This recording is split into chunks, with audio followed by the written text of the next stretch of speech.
Hello everyone, काफ़ी दिनों के बाद ये वीडियो बनाना शुरू कर रहा हूँ मैं। और अब वीडियो के जो कंटेंट होंगे ये टोटली डिफरेंट होंगे। बहुत ही वैल्यू एडिशन वाली मैं कंटेंट लाने की कोशिश करूंगा rather than day to day geopolitics वगैरह। जियो पॉलिटिक्स होगा लेकिन काफ़ी वैल्यू एडिशन डालने की मैं कोशिश करूंगा स्लोली एंड ग्रेजुअली। दोस्तों देखिए, वर्ल्ड में जो इंडिविजुअल्स होते हैं, हमारे जैसे लोग, जो कॉर्पोरेट्स होते हैं, जो गवर्नमेंट होते हैं, जब ये अपनी डे टू डे ऑपरेशंस करते हैं तो अपनी ये डे टू डे ऑपरेशंस में इनकी अपनी खुद की कार्बन फुटप्रिंट होती है। अपनी खुद की कार्बन फुटप्रिंट को ये रिलीज करते हैं। ग्रीन हाउस गैसेस को एमिशन होती है, कार्बन डाइऑक्साइड की एमिशन वगैरह होती है। अब इस एमिशन के कारण जो क्लाइमेट है वहाँ भी तो काफ़ी ज़्यादा बुरा इंपैक्ट होता है। तो कैसे बचा जाए? इसके काफ़ी सारे तरीके हैं, लेकिन एक मेथड होता है कार्बन प्राइसिंग। अब ये कार्बन प्राइसिंग क्या होता है?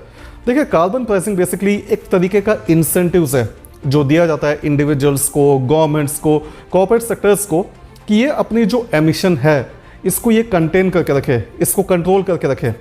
अब इस कार्बन प्राइसिंग में दो मेथड्स होते हैं।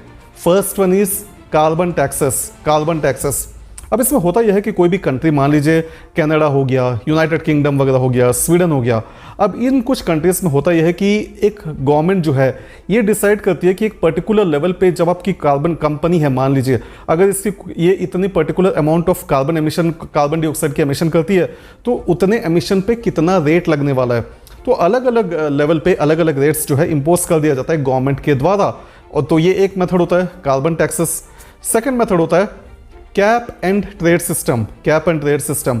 अब इस कैप एंड ट्रेड सिस्टम में होता है माय डियर फ्रेंड्स की जो गवर्नमेंट है ये एक कैप को इंपोज कर देगा कोई कंपनी के ऊपर। कंपनीज जो इंडस्ट्रीज वगैरह होता है उनके ऊपर एक कैप को इंपोज कर दिया जाएगा और बोल दिया जाएगा कि इससे ज़्यादा आपका जो ग्रीन हाउस गैसेस वगैरह जो होते हैं, जो फॉसिल फ्यूल वगैरह काफ़ी तरीके से जो कंपनीज जो है ये रिलीज करती है, तो इस लिमिट से ज़्यादा आप ग्रीन हाउस गैसेस को एमिशन नहीं कर सकते। अगर किसी भी साल कोई कंपनी अगर अपनी कैप से कम एमिट करती है तो ये कंपनी के पास ऑप्शन होता है कि ये जो लिमिट है, ये जो मतलब बचा हुआ एक्सेस सरप्लस है, ये दूसरे कंपनी को ये बेच सकता है। तो यहाँ पर जो लिमिट है, जो एक्सेस होता है, इसको बेचा जा सकता है, खरीदा जा सकता है। तो ये से कहा जाता है कैप एंड ट्रेड सिस्टम। अब इस दोनों मेथड्स के द्वारा जो गवर्नमेंट होती है ये काफ़ी रेवेन्यूज वगैरह जनरेट करता है और जो रेवेन्यूज इसे मिलता है इसका गवर्नमेंट यूज़ करेगा फॉर इंफ्रास्ट्रक्चर, इन्वेस्टमेंट पर्पस के लिए, रिसर्च एंड डेवलपमेंट हो गया, या रिन्यूएबल एनवायरनमेंट पर्पस के लिए हो गया। काफ़ी तरीके के लिए गवर्नमेंट जो है ये इसका यूजेज करता है।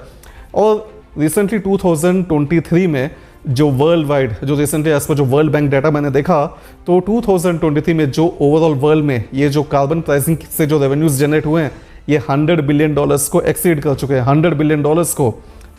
ये तो छोटी सी इन्फॉर्मेशन थी जो मैं सोचा आप लोगों से शेयर करूं, बात करूं मैं। आपका क्या ओपिनियन है? आपको क्या लगता है कि ये जो ग्रीन हाउस गैसेस जो एमिशन वगैरह होती है क्या तरीका हम यूज़ कर सकते हैं कि इसे हम अवॉइड कर सके? आपके जो भी ओपिनियन वगैरह है इसे कमेंट्स में टाइप करके बताइए। इस वीडियो में फिलहाल मैं इतना रखता हूँ, अगले वीडियो में फिर मिलते हैं।